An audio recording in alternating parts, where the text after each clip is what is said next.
Doctor Lorenzo Córdoba, muchas gracias por acceder a esta conversación. Al contrario, Oscar, encantado, gracias. De entrada, preguntarle, ¿está en crisis el gobierno mexicano? ¿Lo ve en este momento en crisis por lo que está pasando con los temas de seguridad?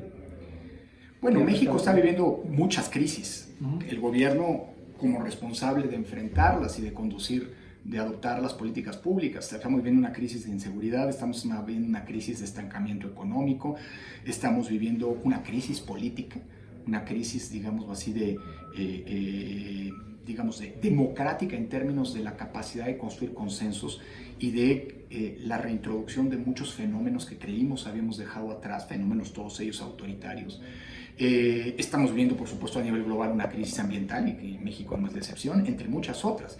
No diría que el gobierno está en crisis, pero el gobierno está teniendo que enfrentar muchas crisis. Yo creo que lo que estamos teniendo es muchos problemas conjuntos, incluyendo problemas internacionales, las guerras y también pues, la agresiva política, digamos, que incluso con sus socios comerciales y geopolíticos ha desatado el gobierno de Estados Unidos, y el gobierno mexicano, pues bueno, creo que está teniendo que enfrentar una problemática muy compleja y no necesariamente los resultados se van a ver en caso de que las políticas públicas sean las adecuadas. Creo que muchas no lo son, pero en todo caso los resultados no se van a ver en lo inmediato. Entonces, bien, en ese panorama, ¿usted cree que la política restaurada a través del diálogo hoy podría ser un catalizador para ir solucionando todos estos incendios? Si la política no se construye a partir del diálogo, no es que deje de ser política, pero no es política democrática. El diálogo es la condición sine qua non de una política democrática.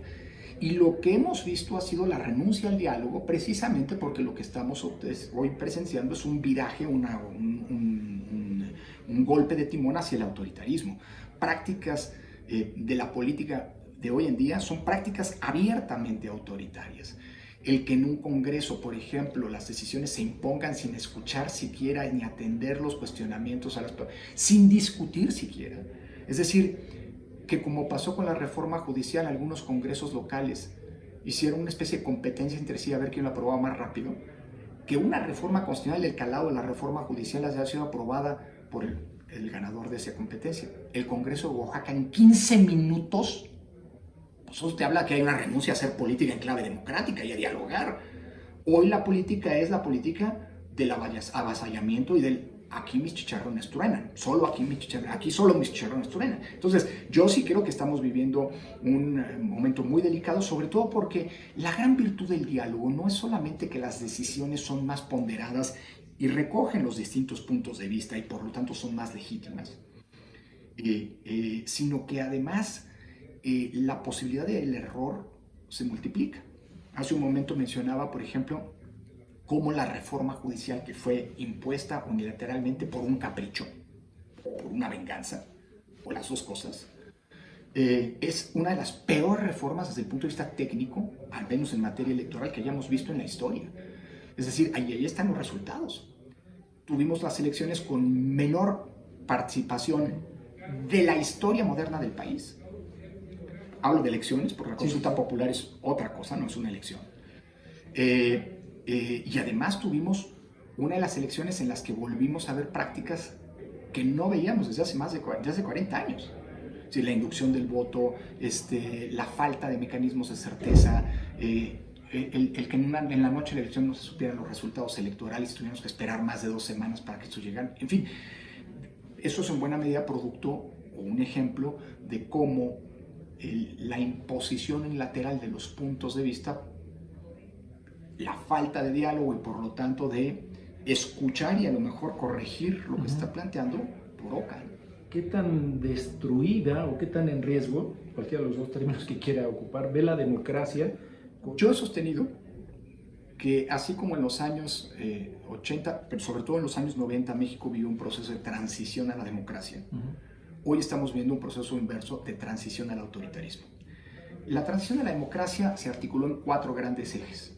La construcción de un sistema de representación política incluyente y que permitiera el reflejo de la diversidad ideológica que existía en el país. 2, un sistema electoral centrado en instituciones autónomas, en procedimientos auditables que garantizaran, que inyectaran certeza y garantizaran la libertad del voto, las elecciones libres y auténticas. 3, un poder judicial que se convirtiera en un auténtico contrapeso de los poderes políticos, entiéndase el legislativo y el ejecutivo. Y 4, un conjunto de órganos autónomos que pasaron a ejercer funciones, todas ellas que estaban antes en manos del presidente, como una manera de erosionar y debilitar ese hiperpresidencialismo al que veníamos, y que fungían como mecanismos de control del gobierno, sobre todo. Bueno, lo que hemos visto en el último año ha sido un desmantelamiento, o digamos, hoy hay cargas de dinamita colocadas en estos 4 pilares. 2 de ellas ya estallaron. El Poder Judicial hoy es un órgano completamente politizado, digo, ahí está el mejor ejemplo. O estás en los acordeones del oficialismo, del gobierno y su partido, o no llegas al cargo, ¿no? Es prácticamente imposible. Todas las altas cortes están colonizadas políticamente ahora, con lo cual el Poder Judicial va a dejar de ser un contrapeso de los otros poderes. Y por supuesto va a ser un órgano que va a cuidar el poder y no defender derechos. 2, los órganos autónomos que eran incómodos desaparecieron y todas sus funciones volvieron al Ejecutivo, como ocurría en el pasado autoritario. Y los otros 2 pilares pues, están en riesgo. Y las advertencias, los ejes sobre los cuales se dice va a avanzar la reforma electoral, los ponen en riesgo. Quieren eliminar la representación proporcional, con lo que se tendría solamente la representación de las opciones mayoritarias y las demás estarían excluidas, y se quiere la elección de los consejeros del INE para, como ocurrió con los jueces, pues, tener un órgano electoral que no sea un árbitro, sino un responsable o un representante de los intereses del gobierno y de su partido. Entonces sí estamos en un proceso grave de regresión autoritaria, y a ello también han contribuido los órganos electorales. Los órganos electorales que hoy están capturados, aunque siguen siendo autónomos en su diseño, pues en su actuación pues lo hemos visto. La elección del año pasado fue la elección más inequitativa de toda la historia. La elección del año pasado se terminó con la constitución de una sobrerepresentación indebida e inconstitucional que le dio a un partido una mayoría, una fuerza política, una mayoría calificada que no obtuvo en las urnas. Y eso fue avalado por el INE y por el tribunal.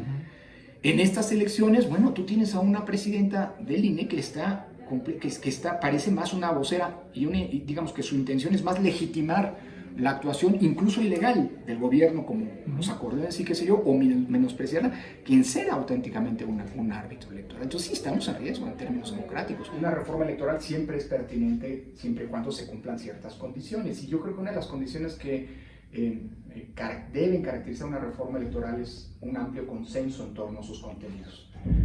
Cuando una reforma electoral no se hace con consenso, sino se impone por una mayoría, que puede ser absolutamente legítima, pero se impone por una mayoría a los demás actores políticos, entonces las reglas, lejos de ser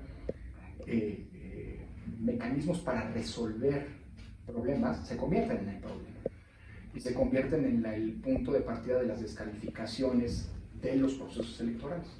Por eso, digámoslo así, si hay algunas leyes, algunas reglas que en el contexto democrático requieren, no para ser aprobadas se requieren las mayorías que fija la Constitución, sino que requieren de un amplísimo consenso, son justamente las reglas del juego democrático, las reglas electorales. Y la historia enseña, desde 1996, todas las reformas electorales que hemos tenido han sido producto de grandes consensos entre los partidos que gobiernan y las oposiciones. Así que lo primero sería, ojalá si hay una reforma electoral, ojalá se privilegie este consenso, aunque pues, las experiencias recientes, sobre todo a partir de la conformación de una mayoría calificada inconstitucional desde mi punto de vista, en el caso de la Cámara de Diputados, y producto de chantajes, de las peores prácticas en el Senado, compra de votos, de voluntades en el Senado, pues nos habla de una serie de cambios estructurales que fueron impuestos y que no fueron consensuados. ¿Qué opina de la resolución reciente del INE precisamente para imponer sanciones? Es una autoridad paradójica. O sea, hace unas semanas dijeron que la mayoría resolvió que los acordeones no tenían un impacto en la elección, y ahora sí lo sancionan, o sea, sí hay un ilícito, aunque sea por mayoría. Mira, en realidad a mí no me preocupan mucho las multas, creo que las multas son ridículas. Cualquiera de los ministros de la Corte con menos de un salario que va a recibir finiquita las multas. Pero llegan manchados. Claro que llegan manchados, todos, los 9. No es tanto el tema de las multas, claro, el tema de las sanciones genera impunidad, ¿no?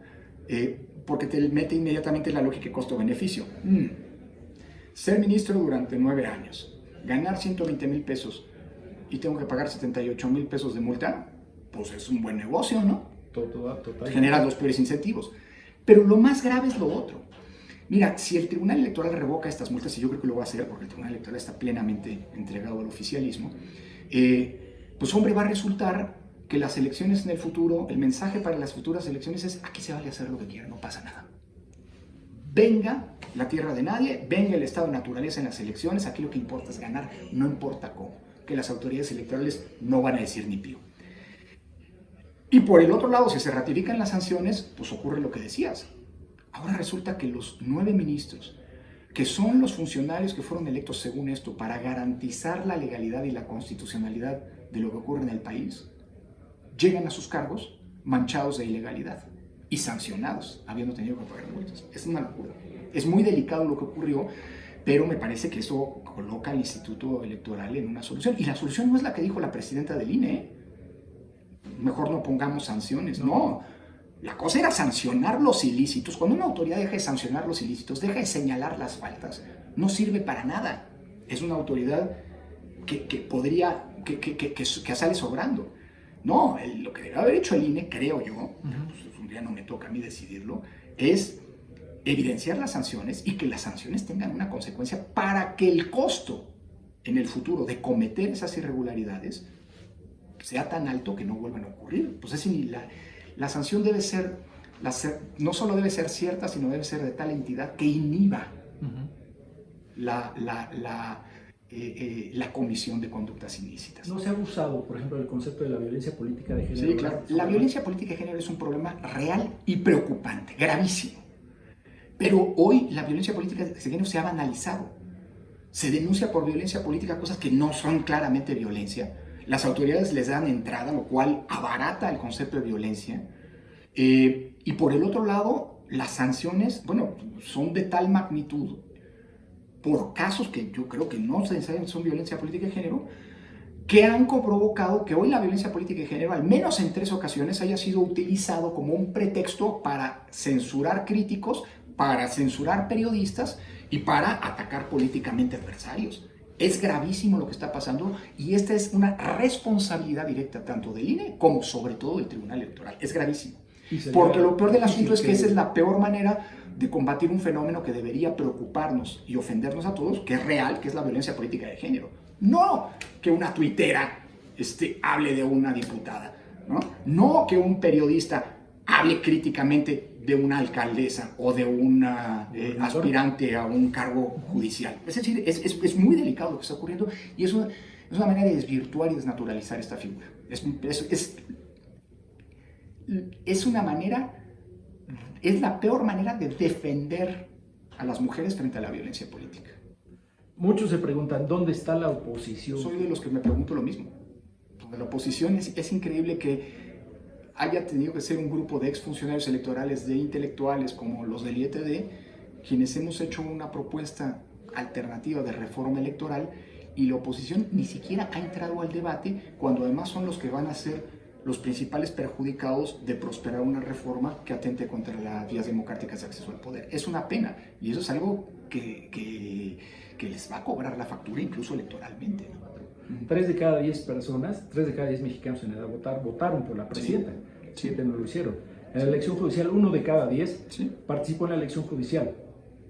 Hay espacio, hay oportunidad, hay ruta, digamos, para restaurar el equilibrio a través de la participación ciudadana. Por supuesto, lo que acabas de poner es un preocupante ejemplo de cómo la democracia puede caer, entre otras cosas, por la desafección de la ciudadanía a participar democráticamente.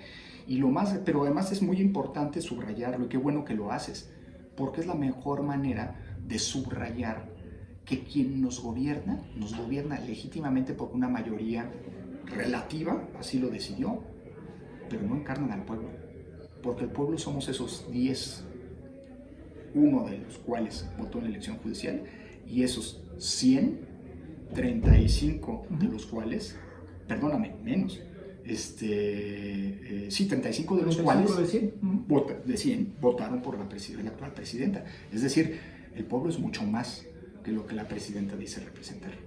¿Cómo hacerle?